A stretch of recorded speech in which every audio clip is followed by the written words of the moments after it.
Welcome back. This is crazy. New developments in a case that has gripped the nation's attention for more than 2 decades. Investigators are now testing a knife that was reportedly found on O.J. Simpson's former Brentwood, California property. And the retired LAPD officer who turned it in has apparently been holding on to the weapon for over a decade.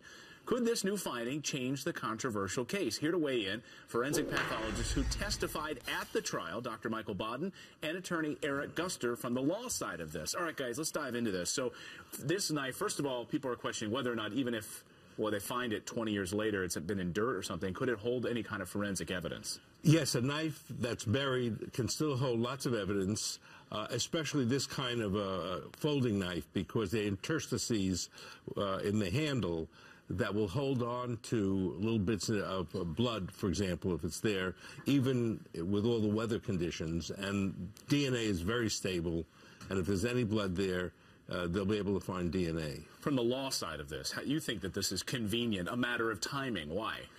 Well, from the law side of this, they couldn't do anything to O.J. anyway. If they found tapes of O.J. confessing to this, they couldn't charge him again.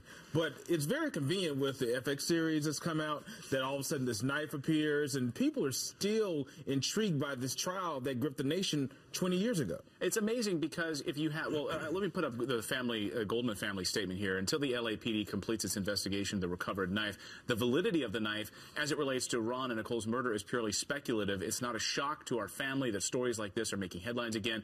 Being a victim survivor is an ongoing process for all of those impacted. We cannot validate every claim with a discussion, as it only creates more unnecessary hype. Though at trial, Doc, it was fascinating because the testimony pointed to a serrated knife, like something that you would almost use to slice bread. Right. But there was an owner of a cutlery store who had then testified also to having sold a single-edged knife, sort of this style pocket knife, to O.J., and he asked to have it sharpened. That's an interesting point of contention. Yeah, the knife wounds themselves could all be done by a non-serrated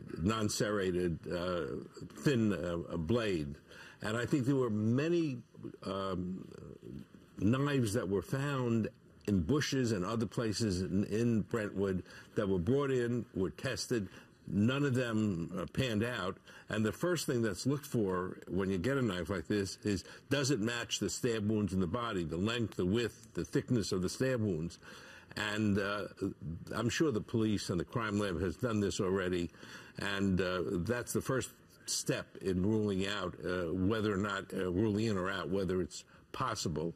It sounds like, and for the pictures that are buck knife kind of thing, that it is not a knife that's compatible with the stab wounds described and photographed at autopsy. Okay, but on the legal side of this, Eric, O.J. may not be up. And it couldn't be tried again in any kind of capacity for this with this new knife revelation. However, what about this LAPD officer who held on to this knife for more than a decade before the home was demolished? Unfortunately, this person's already retired, so they can't really do much to him.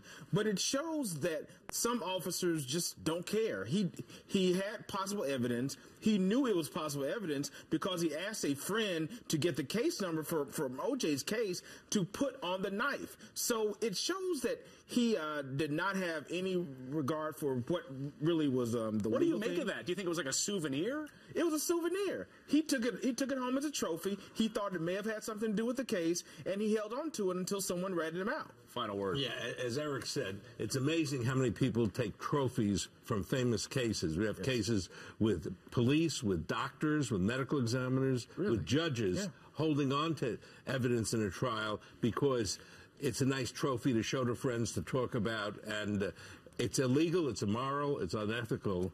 But Einstein's brain was kept as a trophy. X-rays from Martin Luther King's stabbing in New York. People still have evidence rooms all the time after a case is over. That's right. And this is... That's a whole other segment. It's unethical, illegal obstruction of justice, really. But people do that. Doctor, nice to see you this morning. Good to see you. Good to see you as always. Good to see you.